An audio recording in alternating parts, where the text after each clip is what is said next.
You probably heard leaders talk about values, and some of you might now roll their eyes, and others might think, well, that's a really interesting topic. The question is, how important are values in today's times? Because the orientation in these difficult moments that we have right now is not always easy. People love to talk about values. It's one of the favorite topics of many people. However, living these values is a lot, let's say, it's more rare that these values really find their reflection and their practice in reality. When we talk about values, it can be organizational values, entrepreneurial values, personal values, political values. Values are everywhere. The question is, do people still believe in organizational values or any kind of values from companies, or do they think it's just all marketing? And especially after what we saw recently with large brands, many people wonder, is it still worth believing in organization, or is it all just lies, all talk, no trousers? How important are organizations? How important are organizational values in today's times? The usual classic one when we talk about values is mission, vision, values. And you've probably heard these three statements. They're not really old-fashioned, however, many people have heard them. Many people say they're interchangeable. Many people also say, when I read our mission, vision, and values, and just if you haven't heard of these, mission is why is the company there? What are you actually doing? Vision is where do you want to be? What is your goal? And the values is the values after which and with which you want to achieve what you mentioned before. However, many people say, when I exchange our values with the company next door, they do exactly the same. You wouldn't even find out because they are so bland, they are so interchangeable, they are so exchangeable in general that many people say it's not really something new. It looks a bit like marketing, but not like something that I would believe. So we have to look at what are the values we're talking here. So first we have entrepreneurial values, and that is, where do we aim as an organization? And these entrepreneurial values do we work part-time or full-time? How do we work together? Do we work on our own or in teams? And there are a lot of things to define. And sometimes you will find aspects where you say that is really not for me. I'll give you a very simple example. When you, for example, work for Blockhaus, that's a steakhouse chain in Germany, the owner, who is Catholic, every single time he opens a new restaurant, he always gets a priest in to do a ceremony in the restaurant and wish the restaurant all the best from a religious point of view. And some people say that's really not for me. Well, no one forces you to work there. So entrepreneurial values are values that are focused on the enterprise itself and how do you want to accomplish what you set as your goals. Organizational values is how do we work together? And of course, you know that there are lots of arguments going on from should we work in a hybrid model? Should we work from home? Should we work in the office? And often these organizational values become a point of your argument because some people say it's a bit more random. There's a new manager and then suddenly everyone gets called back in the office for no reason and then people quit and then you have new colleagues who you do not like. How do you work together? These organizational values need to be very well defined. If you do not define these values well, you very quickly will run into trouble. The personal values is the values that you have as a manager, executive, or even as an employee. What are the values you stand up for? Are you a person that says, I'm pretty confrontational or more straightforward in times of conflict? I'm a bit more taken aback. I'm a bit more calm. Maybe you want to have a direct addressing in public, or you want to have it first when you sit in a meeting room that you have a private chat about that. What are your personal values? How do you want to work together with others? What are your values that you stand up for? And of course, how do people interact with each other? And especially as a manager, what kind of interaction do you allow and what kind of interaction do you condemn? An additional aspect today, which needs to be talked about, is political values. And when you in today's time say that you are apolitical, that already is a political position, and hint, not a good one. When you in today's time say you do not care about what's happening in the world out there, when you do not care if it's a far left-wing government or a far right-wing government, people will, for a very good reason, not take you seriously. And by the way, when you very seriously, for whatever reason, say, my point of view politically is get the immigrants out, which is straightforward Nazi garbage, then, of course, organizations, and of course, you will now claim this is freedom of speech, which, by the way, in many countries, it isn't. It's a crime to incite violence and instill violence against minorities or against anyone. So when you now say it's freedom of speech, your part of freedom of speech is to make this blatantly unacceptable statement, and the organization and the executive's kind of free speech is that they say, we do not work with you. So very important is that the political values you have need to include that people need to know what is accepted here and what is not accepted here. When you say our organization accepts absolutely anything, this usually is not true, because that would mean politically you would accept anything from far right-wing Nazi utterances to far left-wing communist statements. And it's impossible that you agree with both. Make it unambiguously clear where do you stand politically. Not to instill debate, not to have arguments at work. However, especially in today's times where many people now feel insecure and not protected for a very good reason, you need to make sure to tell people where you stand. And when you have no stand, when you do not have a spine for whatever reason, then please do not claim that you are in for the better. And please never claim that you are a good leader, because you are nowhere near that.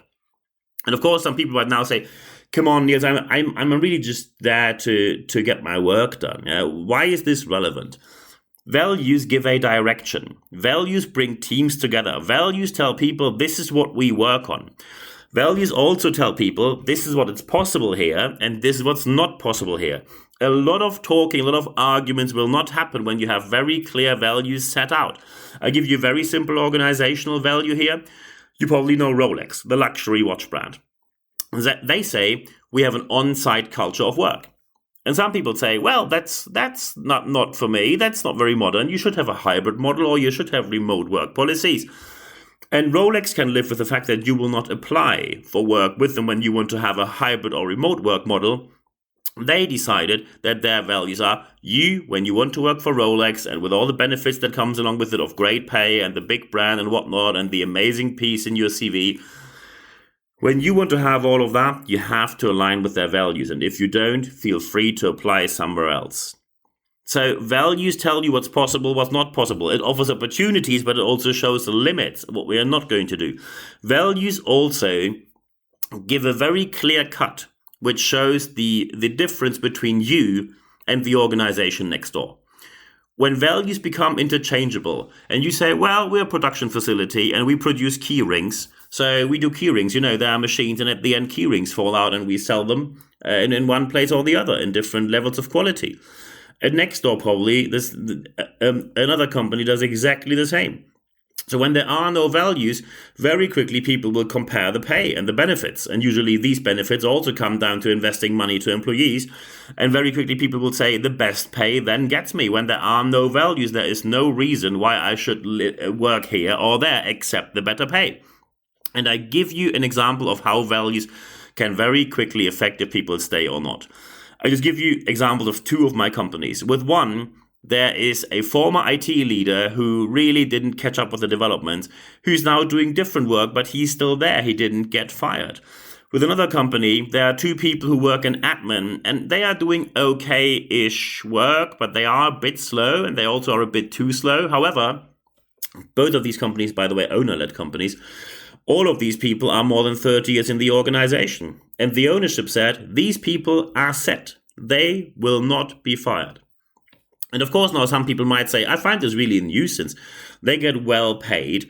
They work slower than I do. Why do they get the same pay, or maybe even more than I do, just because they are there longer? And that's called values.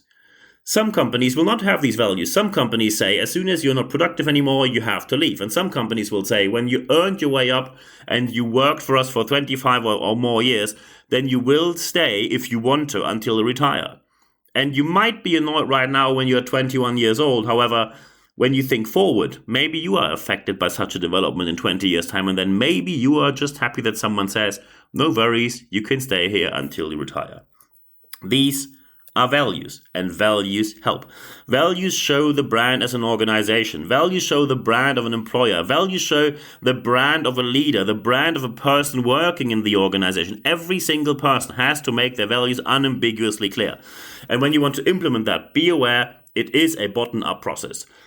When you say we don't do bottom-up, we do top-down, and suddenly there are posters on the wall which say, oh, here are our values. It's respect and teamwork and results. And people say, well, why didn't anyone ask me about this? Because I think I work here for a while, so shouldn't I have a say on this? People will not accept values that you simply put upon them. And of course, there are different people who have different belonging with the organization. Someone who's there for 4 months probably will not claim to have a say on the values. Someone who's there for 25 years most likely wants to have a say on what the values are. No one's listening to values when there was no participation in the first place. So with the implementation, be sure that participation happened. It must have happened. Management and executives need to work cooperatively on the matter and also question yourself, do you really have the right impression of the people? I give you a very simple example here. With one very well-known production company in Austria, they now started surveys and they wanted to win an award with this, of course. And when they started surveys, management said in press, they're expecting to be in the top 10 companies of the more than 500 that are going to be evaluated. And they expect that people are they expected more than 80% of the people are happy with their workplace. Well, and then the results came in. And good news, the trainees, everyone on vocational training or educational, academic vocational training or students who work there, more than 85% of these people were happy. However, with the main workforce, so as soon as people leave the status of getting the vocational training or studying there and then doing these dual studies, meaning studying and working at the same time, from there, as soon as you have a full-time contract, the satisfaction within a couple of years drops to 58%. So a bit more than half are satisfied, and management and the executives were very disappointed with that.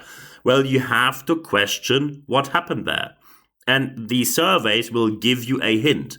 And with the values, you can then check if they were actually in practice. If you ever have any values, if any values were communicated, then you can do better next time. Values need to be lived. They need to be seen in practice. When you go on platforms such as Kununu, which is the German equivalent to Glassdoor, or you go on glassdoor.com, where you see people saying, on the walls it says respect, and we have executives yelling around. When you see that, you shouldn't be surprised that probably happiness or satisfaction isn't cutting edge in your organization. Summing all of this up, values are more important than ever. If you take care of these values, not only the values of the organization, but also the values that you live by yourself, you show by yourself, you demonstrate by yourself, you will count more as a person and as an organization as a whole, which will always lead to better business and organizational outcomes. And I wish you all the best doing so. And when you now say, I think we haven't done too much on that and we should do, happy to have a chat. Just drop me an email, nb@nb-networks.com. Just drop me an email. You find the email address in the show notes of this podcast. You also find my LinkedIn there. Feel free to connect with me. And you also find my website, nb-networks.biz. On the website, you also find the articles which are published to all the in addition to all the podcasts. And you also find the transcript of all the podcasts. Also, you can register, and that's, in my opinion, a very important thing. We have live sessions. When you want to have a share of the live session, when you want to be part of it, go to expert.nb-networks.com. As soon as you do so, please put your email address in there. You only receive one email every Wednesday morning. It's 100% content, ad-free guarantee. And as soon as you receive this email, you get full access to all the article, no paywall, no nothing, full access to all the podcasts at no charge. And of course, you get the link and also the date and the time, of course. You get the link, the URL to directly access our next live session. I'm looking forward to seeing you there.